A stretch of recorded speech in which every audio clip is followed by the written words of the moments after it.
For many former pupils, the most powerful memory of school corporal punishment is not necessarily the physical pain, it is the waiting.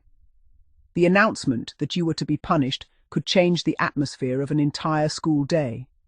A pupil might be told to remain behind after the lesson, report to the head teacher's study at lunchtime, or wait outside an office until called.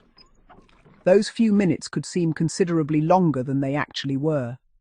Sometimes there was no waiting at all. Classroom punishment could be immediate. A teacher might stop the lesson, call a pupil forward, and deal with the matter there and then.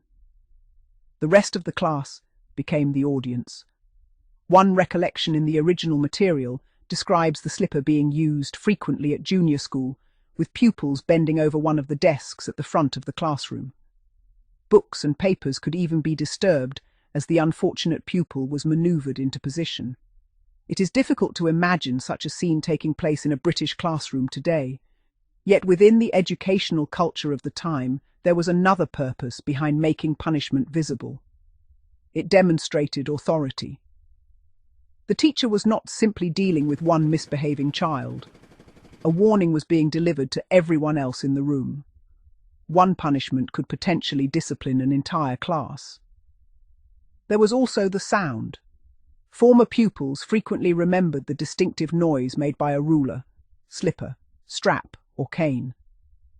Sometimes hearing another child being punished was enough to create fear. You did not necessarily need to see what was happening to understand it. The imagination could do the rest. The cane developed perhaps the greatest reputation because it was often associated with more serious offences. Being sent to the headmaster or headmistress could therefore feel very different from receiving an immediate classroom punishment. There was ceremony involved. The walk along the corridor, the wait outside the study, the knock on the door, the explanation of what you had supposedly done. Then there might be the punishment book. In schools where such records were kept, the pupil's name, offence, and punishment could be entered almost like an administrative transaction.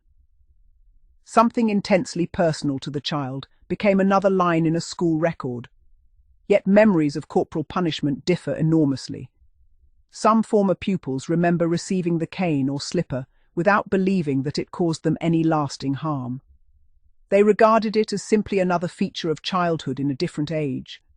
Others remember the humiliation much more strongly. Being punished in front of classmates could be particularly difficult. Children who could tolerate the physical discomfort might nevertheless dread returning to their desks afterwards and facing their friends. There was another uncomfortable reality. Not every punishment was necessarily fair.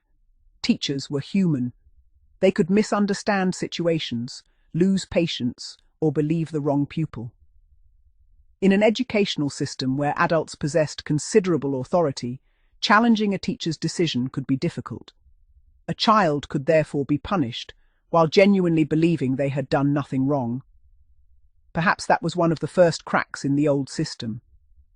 As society became increasingly willing to question authority, people also began asking a simple question. If physical punishment depended upon the judgment of individual adults, what happened when that judgment was wrong? The cane had always represented authority. Increasingly, however, people began asking whether authority alone was enough.